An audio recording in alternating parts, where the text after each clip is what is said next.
আসসালামু আলাইকুম ভিউয়ার্স, আমার এই বাজরিগার খামারে আপনাদেরকে স্বাগতম। এখানে একজোড়া আমার রেনবো বাজরিগার আছে, মাস্টার পেয়ার।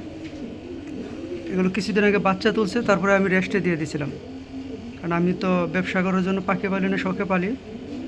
এই জন্য আমার বাচ্চাগুলো সুস্থ এবং বাজরিগারগুলো যাতে হেলদি এবং সুস্থ থাকে সেটা আগে জরুরি। বাচ্চা করার পরে প্রায় 15 দিন গ্যাপ দিয়ে আমি আবার হাড়ি টাঙিয়ে দিছি। খুব শীঘ্রই ডিম পারবে ইনশাল্লাহ। আর আপনারা অবশ্যই মনে রাখবেন, ব্রিডিং পেয়ারকে অবশ্যই মাঝে মাঝে ডিম মিক্স খাওয়াতে হবে। আর এখানে আছে আমার এক জোড়া ক্লাসিক।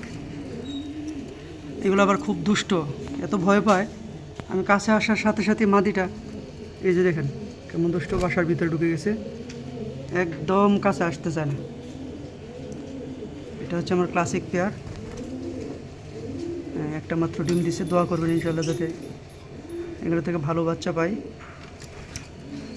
আর আজকে সংক্ষিপ্ত একটা টিপস দিব, সেটা হচ্ছে বাজরিগার বাচ্চা টেম করা হলেও এটা তো হাফ টেম।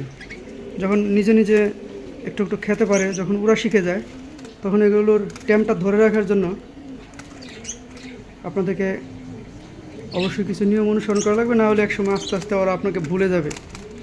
আর আমরা চাই না আমাদের আদরের পাখিগুলো আমাদেরকে ভুলে যাক। মতো তাই না, অল্প একটু খাবার নাও। এগুলো হচ্ছে আমার বাচ্চা, ক্লাসিক বাজিগারগুলো দেখালাম আপনাদেরকে। ওগুলোর প্রথম বাচ্চা, মাশাআল্লাহ তিনটাই খুব হেলদি আর সুস্থ। আমি 1 ফুট দিচ্ছি নিয়মিত বাচ্চা হওয়ার পর থেকে। আর একটু দূরে যাও।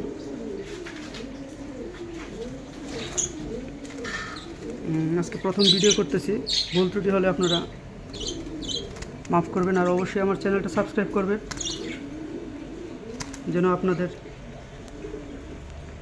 সহযোগিতায়, আপনাদের প্রেরণায় আরও ভালোভাবে ভিডিও করতে পারি, ভালো ভালো টিপস নিয়ে আসতে পারি। আর চ্যানেলটা লাইক করবেন, বেল বাটনটি টিপে দেবেন ইনশাআল্লাহ। দেখি দেখি এখন দেখি খাবার কিনেছ। এটা হচ্ছে বাজরিগারের জন্য মিক্স। আমি অল্প একটু ধান অ্যাড করে দিছি, যেহেতু এটা ব্রিডিং পেয়ার না, সেহেতু বর্তমান দামের বাজারে একটু সাশ্রয় হলো। আবার আমার পাখির স্বাস্থ্য ভালো থাকতে হবে।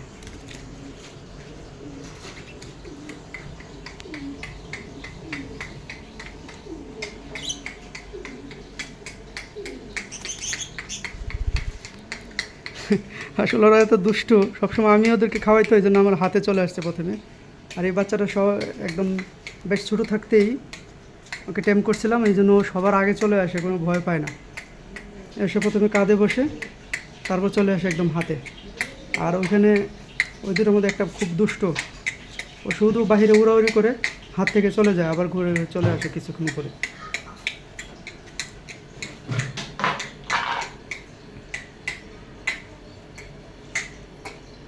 আসলে প্রথম তো 2-3 দিন হলো বাইরে খাওয়াই, একটু ভয় পাচ্ছে ওরা।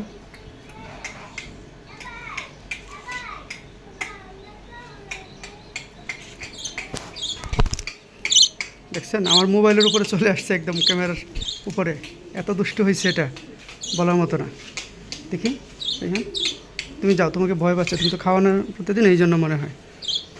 এই যে বাজিগারগুলো,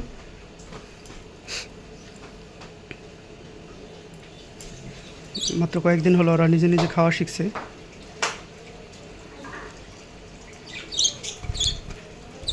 এই তো চলে আসছে। আর দুষ্টটা শুধু বারে বারে আমার ক্যামেরার উপরে চলে আসতেছে। ওর মনে পছন্দ হচ্ছে না যে আমি ওর ভিডিও মানুষকে দেখাই। আসলে